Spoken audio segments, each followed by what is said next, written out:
Good evening.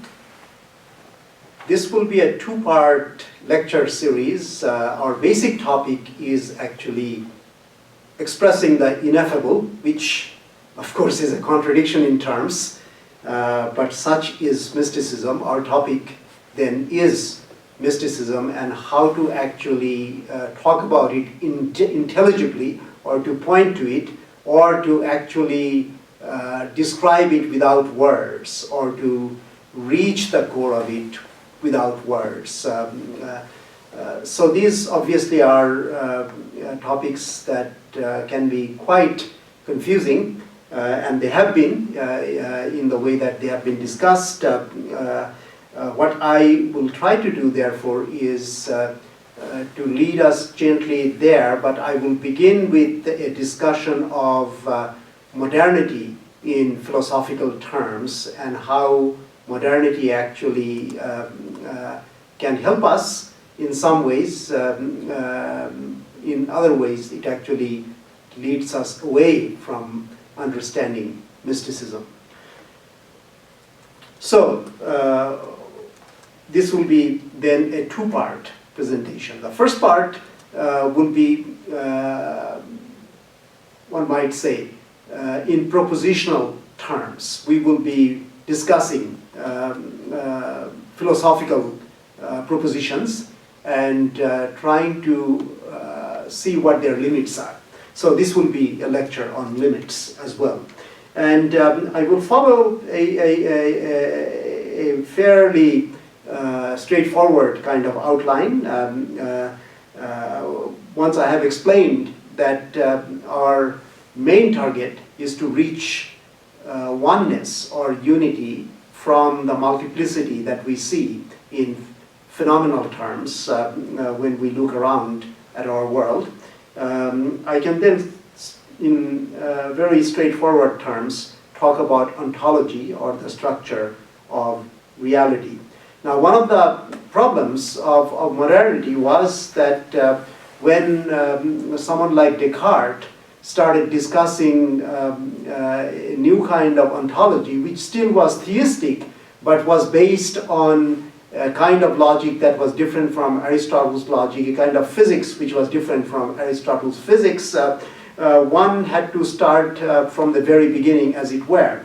And that's what Descartes really does. Descartes wants to talk about first philosophy, but to reach such a first philosophy, he actually needs to start methodologically. In fact, he follows the path of methodological doubt. He doubts everything, and then he concludes that there are actually some things that are indubitable. For example, the fact that I doubt. If I doubt that I doubt, I'm still doubting. So through this kind of consideration and fairly deep meditations, actually, if one reads Descartes, one understands that he was a pretty serious man who actually had a serious purpose, and he wanted to and thought had succeeded in finding the foundations by starting without any foundations. But as was pointed out by Newtonians on the one hand, and by other critics on the other, that Descartes' method actually didn't get one very far. But the challenge that came from the English or British empiricists, Hume was a Scottish philosopher, was probably the more direct one. And this is something that led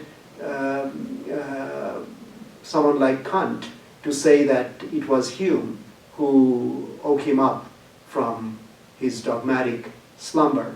The problem was the following. If all we have are sense impressions in modern terms that Russell introduced, sense data, then how can we really be sure that we have causes and effects, among other things? All we really have are constant conjunctions event A happens with event B, and that's all. Or temporal succession, that event B comes after event A. So if we have just this kind of observations through our senses, then we cannot really talk about any deeper form of causality or any deeper form of reality even. So everything becomes dependent on senses and sense impressions. The ideas that we have actually come from our sense impressions.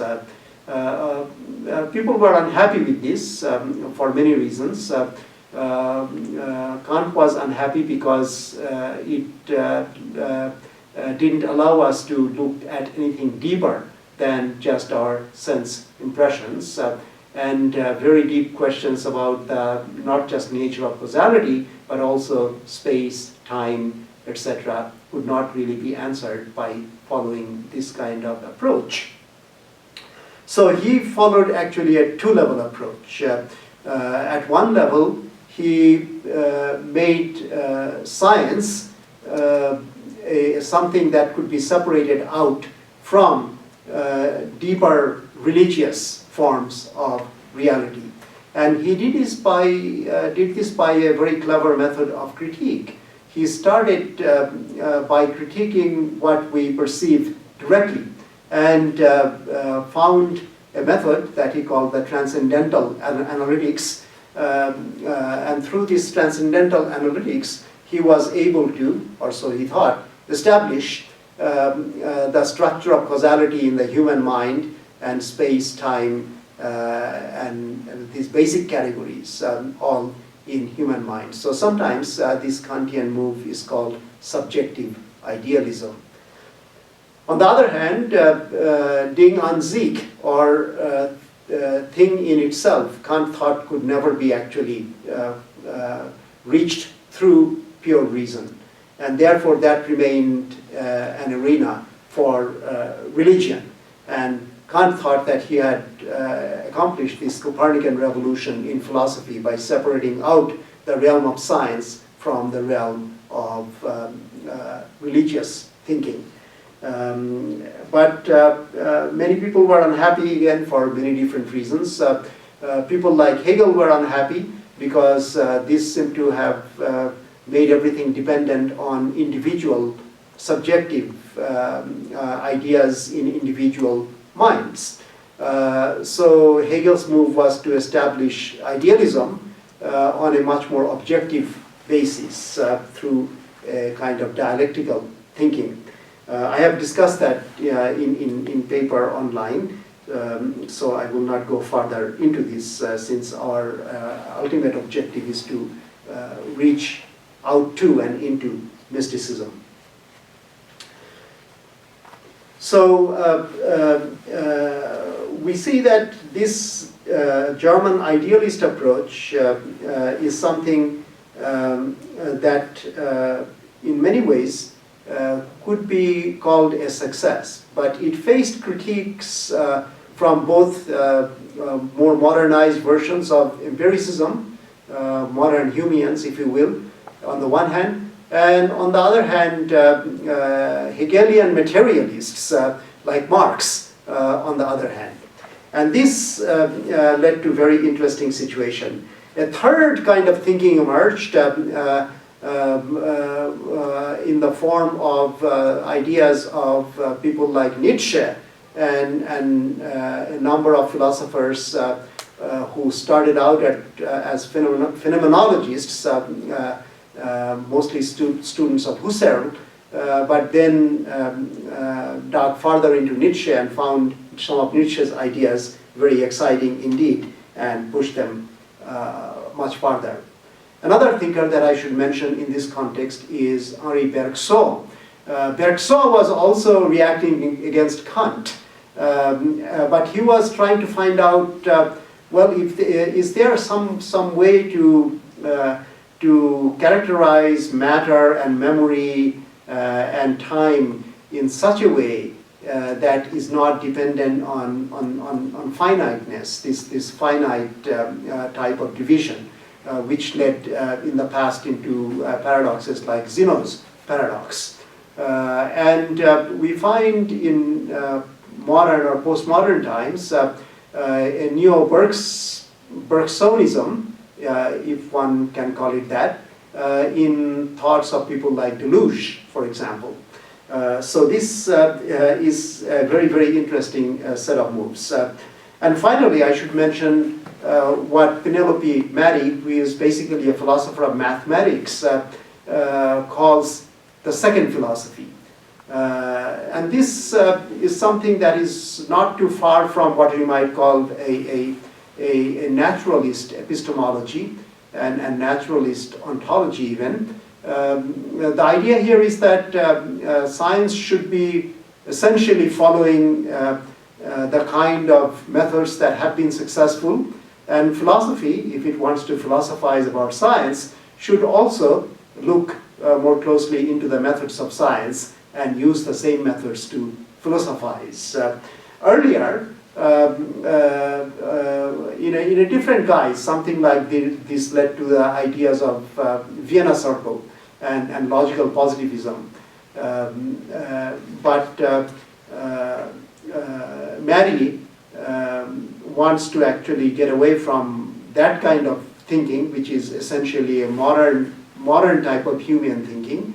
The idea here was that, well, essentially you have two kinds of truths in this world. The first kind is analytic truth. We could say, for example, that all bachelors are unmarried men. It's true by definition. Unmarried men are people who are given the name bachelor. So this is an analytic or true by definition kind of truth. Hume actually had called it earlier relations of ideas. A second kind of truth, which we find quite often in science, is something that is arrived at by looking at the world. So if I claim that all men are mortal, that is actually a second kind of truth, because it doesn't follow from the definition of being a man. It actually relies on our repeated observations that we have not found an immortal person, men or women, yet, which does not mean that there would not be one in the future. So this kind of truth is somewhat different from the first kind of truth, the analytic truth.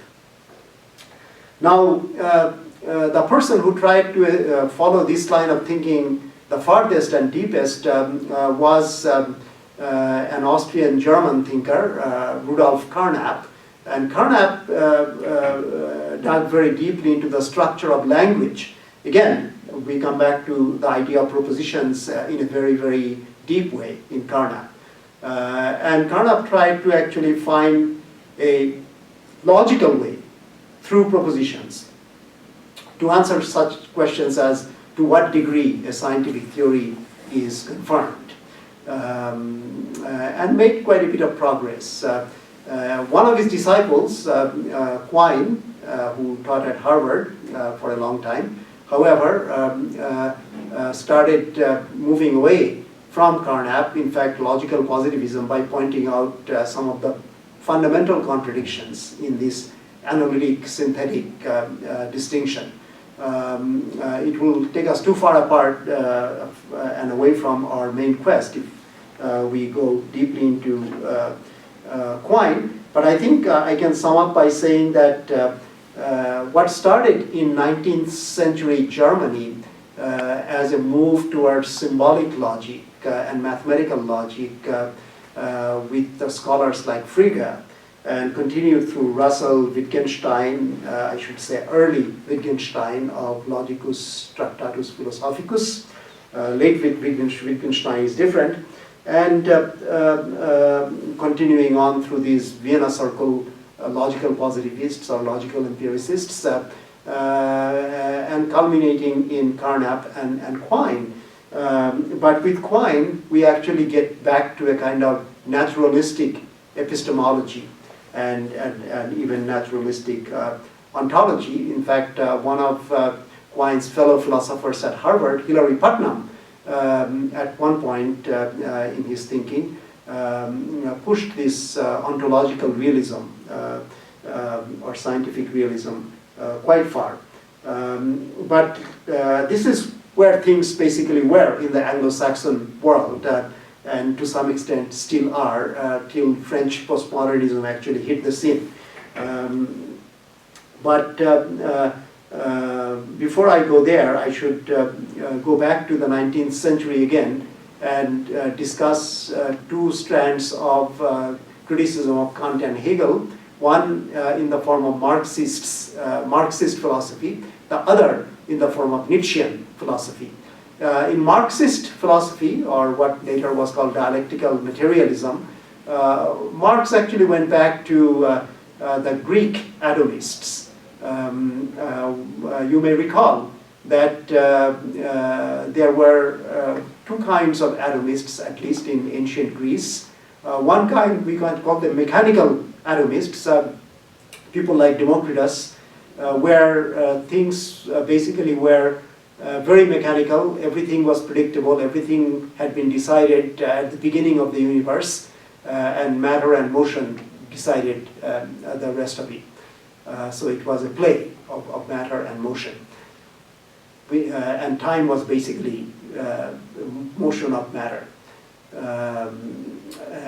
at different points. Epicurus, however, had a different kind of materialism. Atoms certainly moved most of the times predictably, but there was something that Epicureans call clinomen. This clinomen was deviation from the atom's path. So that meant that things were not perfectly predictable, things were not perfectly certain, and there was some room for flux and change that was unpredictable. Marx very cleverly took over the dialectical method of Hegel, his master, and then tried to give it a materialist basis following Epicurus. Marx's doctoral dissertation actually was mainly on the atomism, the materialism more broadly of Epicurus.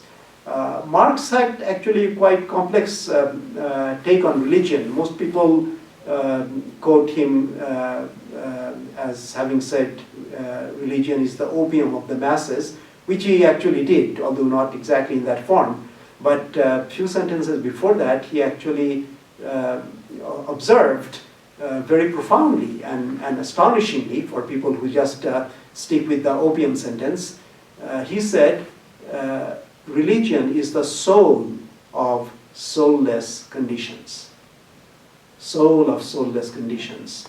So he actually understood that there was something deep also in religion, something that becomes even necessary, maybe insidiously necessary, in a world of alienation, in a world where there is no soul. Unfortunately, Marx never bothered to follow this up and pursue this. But in terms of Marx's life, his personal life, his appreciation of art and beauty, and his Aristotelianism, eudaimonism, that human flourishing is what is ultimately to be valued, there seems to be a kind of deep secular version of soulfulness in Marx. But rather dogmatically, I think Marx and Marxists and people who call themselves materialists in general dismiss the existence of spirit. But part of the problem, as I have been saying all along, is semantics. Part of the problem is the problem of having to deal with words and having to discuss all these things in propositional terms. The person who actually, in a rather complex and tortured way, tried to get away from this was Nietzsche.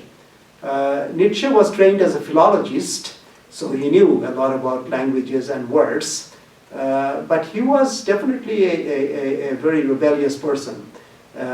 He's famous for having said, or infamous for having said, that God is dead. And I will read something to you which will actually put the whole case a little more complicatedly. He definitely looked around and spotted a lot of hypocrisy, especially in Christianity. And one of his earliest books, which was The Genealogy of Morals, and another one, The Birth of Tragedy Out of the Spirit of Music. In both of those, he discussed how a morality that he called slave morality developed over time, where the individual had to subordinate himself or herself. Actually, Nietzsche was a sexist, like every man in his generation. So I think he probably had someone like himself in mind. So he wanted to assert the individual ego, if you will, in the face of social conventions and following rules. And he thought that Christianity was one of those traditions which was very hidebound and made people follow rules too much. And he tried to find, actually, in classical antiquity, a kind of pre-Christian pagan master morality, a morality that was not bound, certainly not hidebound, in the way that Christianity and Christian morality in Nietzsche's mind was. But Nietzsche's ideas about God and death of God really were a little more complicated than people give him credit for. Here is a section 125 from Gay Science, which comes a little later. And this is sometimes called the parable of the madman. And this is how it goes. Have you not heard of that madman who lit a lantern in the bright morning hours, ran to the marketplace, and cried incessantly, "I'm looking for God! I'm looking for God!"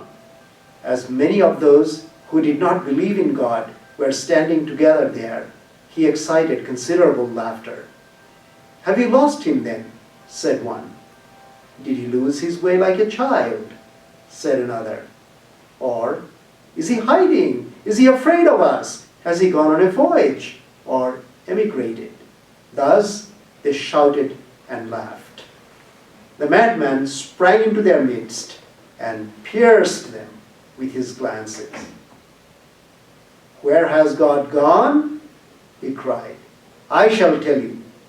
We have killed him, you and I. We are his murderers. But now, how have we done this? How were we able to drink up the sea?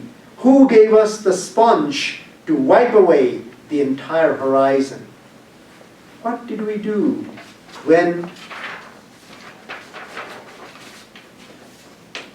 we unchained the earth from its sun? Whither is it moving now? Whither are we moving now? Away from all suns? Are we not perpetually falling backward, sideward, forward, in all directions? Is there any up or down left? Are we not straying as through an infinite nothing? So this is something that presents us both in social and in ontological terms something deeper, I'd claim. In social terms, it's the marketplace that seems to have killed God. And in ontological terms, it seems that it is our indifference, our callousness, our negligence to nourish the spirit that has killed God. Nietzsche clearly sees the death of God as a problem. It's not something to be overjoyed about. And you can look at this sentence, for example. The madman sprang into their midst and pierced them with his glances. And Nietzsche uses a very evocative language by talking about the death of God in terms of our worlds losing its center of gravity and of energy, the sun. So it is something that, that was not a trivial matter with Nietzsche. Unfortunately, the Nietzscheans, especially the postmoderns, don't seem to pay too much attention to these things. They think that Nietzsche was all about play and kind of a joyous affirmation, saying to life, which is certainly true. But there is something that is both deeper and more disturbing in terms of the death of God in Nietzsche. Now, these problems of causation are not really unknown in non-Western explorations, and towards the end of my talk, I will talk about Nagarjuna and Ibn Arabi and finish with some explorations in a more body-centric type of spirituality that may be appropriate for our time as a kind of leading to the next lecture. But right now, let me confine myself to this Western phenomenological tradition and phenomenological Nietzscheanism, we might call this. And this became very, very clear after the destruction of the First World War, when Europe basically lost its moorings, its intellectual and moral moorings in terms of humanism. And lots of different movements, especially in art, but also in philosophy, started to spring up. There were movements like Dadaism, Surrealism, etc. in art. In philosophy, existentialism was perhaps the most important development. And it developed in its atheistic form, directly inspired by Nietzsche, but going through Husserl and Heidegger, especially Heidegger. And Sartre studied Heidegger quite deeply, and Sartrean existentialism owes a lot to Heidegger. And much of postmodern thought that developed in the wake of the failures of the revolutions of 1960s, especially the French student revolt of May 1968, many of those followed Nietzsche as well as a kind of critique of Sartrean type of existentialism. Now, to discuss those things in detail, and they do deserve discussion in detail, would take us too far away from what we really want to discuss. So let me just draw a line through Humean, Bergsonian, Nietzschean thought of deluge, and then discuss Badiou a little bit, and before going on to a very important thinker, Emmanuel Levinas. So first, deluge. Deluge studied a number of philosophers very, very deeply early on. One of them, of course, was Nietzsche. Another one was Spinoza, and a third one yet was Bergson. And there was something that resonated with deluge. The basic problem that deluge was trying to address was the becoming of man. How to characterize human existence, that it is not something fixed, it is something that evolves, it is something that can be creative, although it is often alienated. So you can also call Deluge a kind of post-Marxist in that sense, although he never really engaged very much with Marxist thought in the sense of critique of political economy, a deep critique of idealism, etc. So Deluge, in Difference and Repetition, develops seriously a kind of materialist ontology based on differences that celebrates differences. And earlier he had written Logic of Sense, where he essentially updated Hume and gave a kind of materialist sense to Hume. But Deleuze's Difference and Repetition is indeed a very, very deep book, because it's also a critique of what he calls images of thought, where we essentially dogmatically adhere to a set of propositions without considering the basis of our adherence, and without realizing that the world really is always in the process of change and flux, and there is no distinct identity, so to speak. All identity at best is a relative type of identity. So Deleuze actually goes pretty far within this framework, and yet at the end Deleuze ends up producing a lot of very interesting concepts, but without being able to capture that lived experience that phenomenologists have always talked about. In one of my papers online on Hegel, Husserl, Heidegger, and Gadamer, I have discussed this importance of this capturing of lived experience. And mysticism is nothing if not a lived experience. Bergson actually got pretty close to capturing this, I must say. And Deleuze tries to update Bergson, but I think being caught up in this propositional world, it's very difficult. Even with the best intentions in the world and the least dogmatic mind in the world, to capture this lived experience in all its color and reverberations. And that's what mysticism really does. So we see that Deleuze's thought also runs into a dead end in this sense. What about Badiou? Badiou he's still alive, a very interesting philosopher. He's also a novelist and political activist. He wrote a book basing his whole ontology on the mathematics of set theory. And it is very interesting. It's very laborious reading, and for people who are not trained in mathematics, it's probably hopeless even to try. But it is a very interesting way of looking at ontology. But from there, he develops ideas of what he calls truth conditions.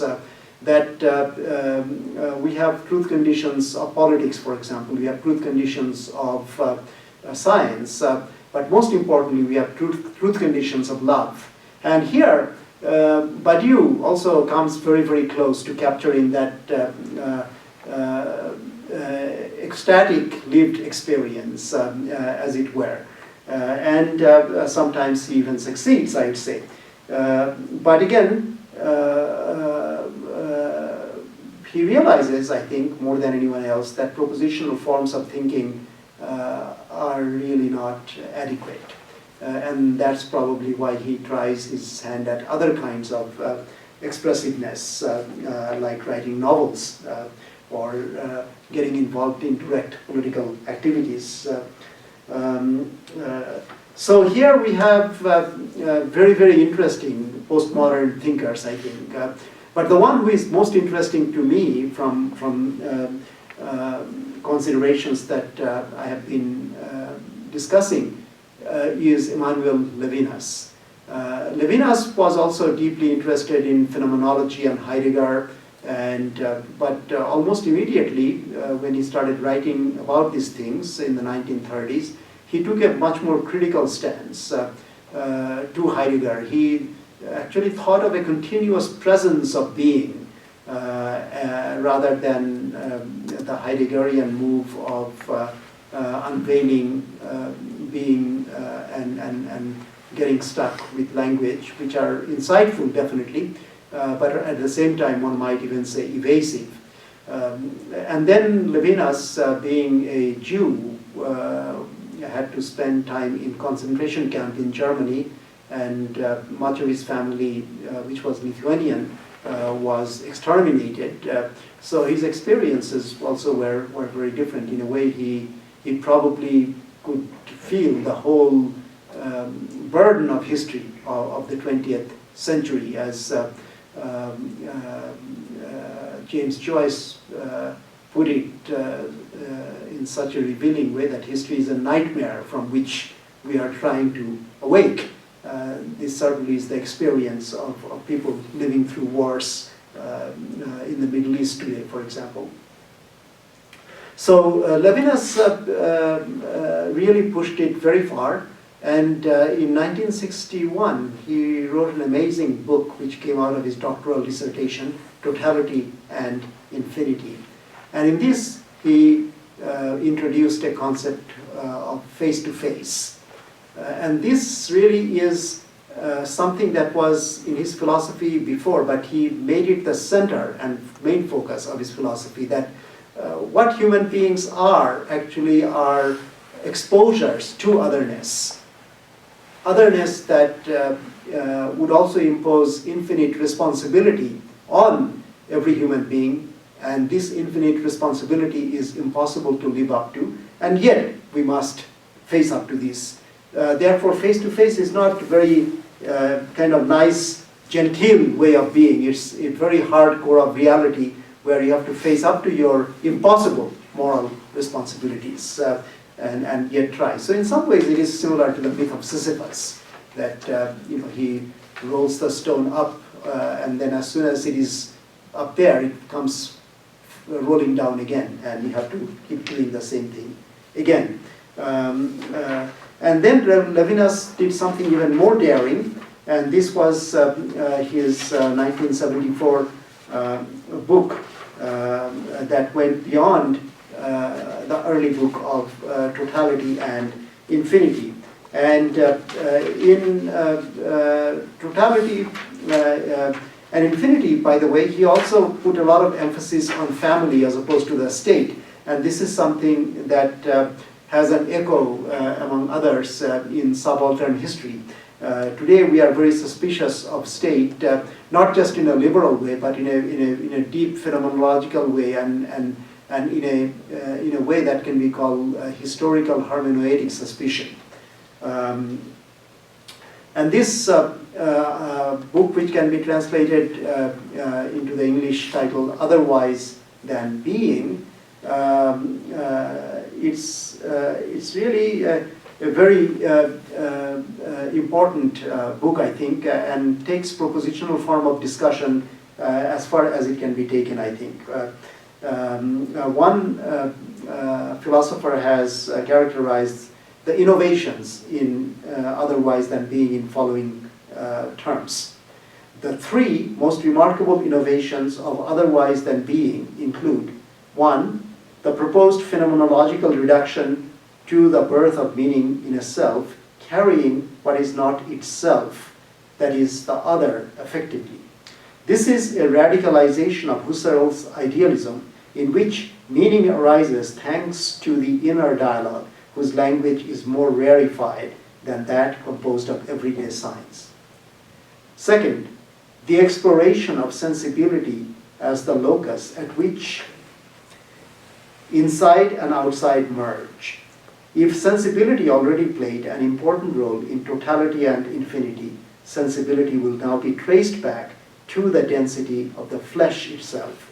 And the flesh serves Levinas as his pre-consciousness, whose ontological meaning counts above all else. The exploration of the self, that is the third item, the exploration of the self minus the intentional ego through an affective complex unfolds in a language that is best communicated through enactment.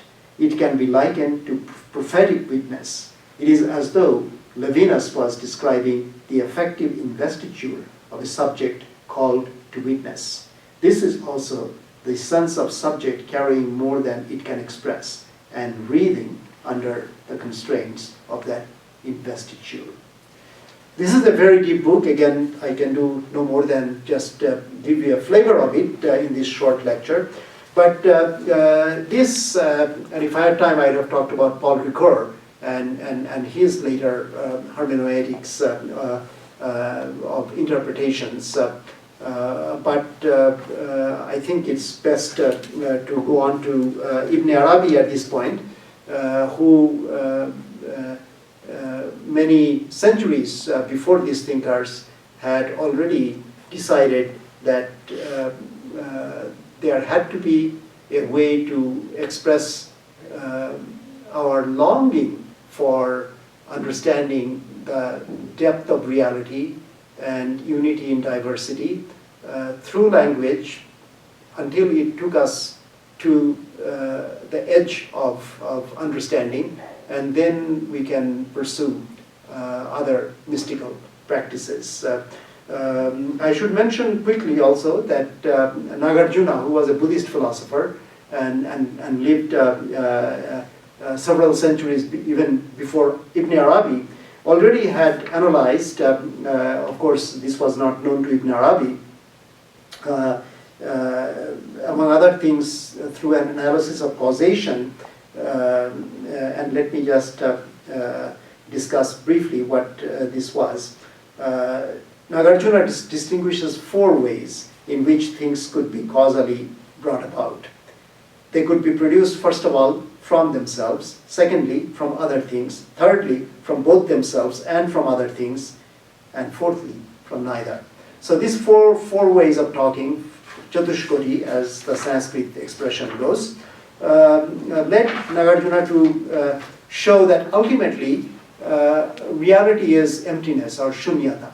But this shunyata is also fullness, and here we are already facing paradoxes of language. And ultimately it is a deep mystical experience that gets us beyond all these paradoxes. And those of you who are involved in or interested in Zen Buddhism or Taoism will notice the similarities as well. Taoism, and especially Tao Te Ching by Lao Tse, is a very beautiful poetic expression of what I just said. So let me mention just this about Ibn Arabi, and just one concept. In the next lecture I will go into more depth and detail, as well as actual experiential exploration of non-propositional ways of doing things through art, literature, and music. But Ibn Arabi introduces an idea. In Arabic it's khayal, which can be translated as imagination, but it is much more than imagination. It is a whole complex of creative drives in human beings, and it exists primarily non-propositionally, and primarily starts at the pre-verbal stage. But it can be expressed linguistically in the form of ideas, can be explored through many different media. And this was one of the most important ideas that Ibn Arabi actually discusses. The other idea, and maybe it's best to finish this part with this before I discuss one opening that I am trying to pursue myself personally.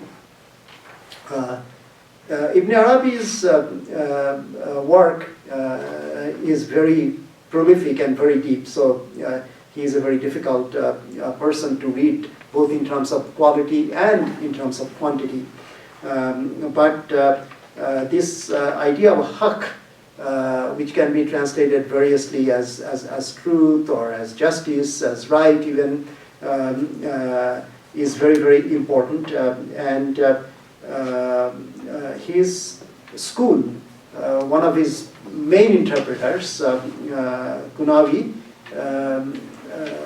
differentiates Ibn Arabi's position both from that of falsafa, which is roughly philosophical thinking, and scholastic theology in Islam that was called Kalam, and calls it Mashrab al-Taqiq.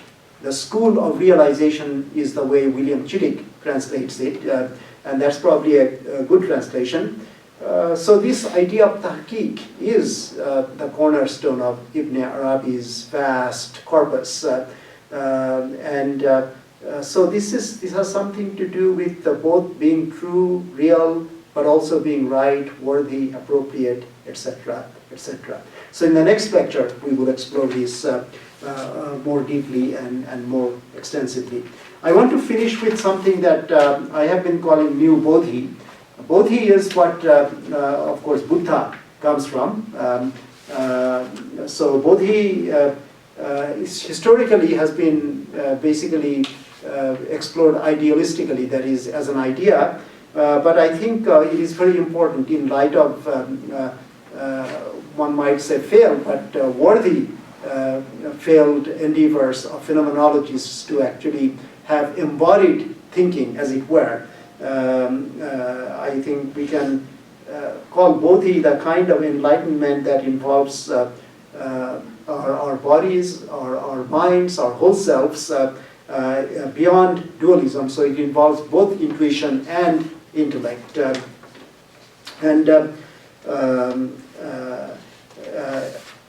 It is, in a way, best expressed in words, not propositionally, but through images, metaphors, etc., in poetry. For example, the Spanish poet Hernandez, and I translated this for you, says, "My life is a wound with a happy childhood. Woe for him who is not wounded, who never feels wounded by life, never rests in life, wounded, lighthearted, and rejoicing." And a more modern, or perhaps even postmodern French poet, a woman named Anne-Marie Albiach, wrote something called Enigma. And she says, "The rain had that color, the body that is seized by the urge to know the exposures."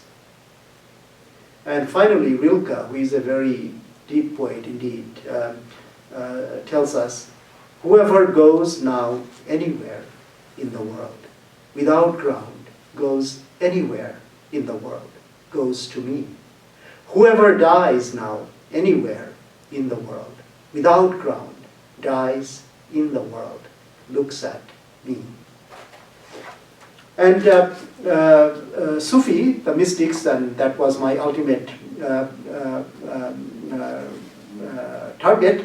I will just quote a few things by a few of these mystics. One of them says, "By yourself you can do nothing. Seek a friend. If you could taste the slightest bit of your insipidity, you would recoil from it." This is the great Persian poet Nizami. We can see that he's getting us pretty close to where I think Levinas really wants us to go. Maulana Rumi, the great mystic poet, says, "If you are a love's lover, take a sharp dagger and cut the throat of bashfulness.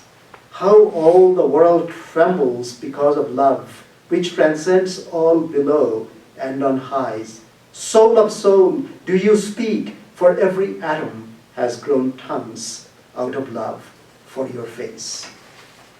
And Rumi, to me, really expresses this way of reaching the heart, the soul, and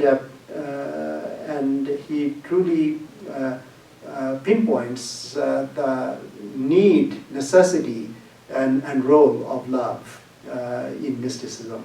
And so let me finish with another one of his beautiful lines. "O love, O pure, deep love, be here, be now, be on. Worlds dissolve into your stainless, endless radiance. Frail living leaves burn with your brighter than coal stares. Make me your servant, your breath, your core." Thank you.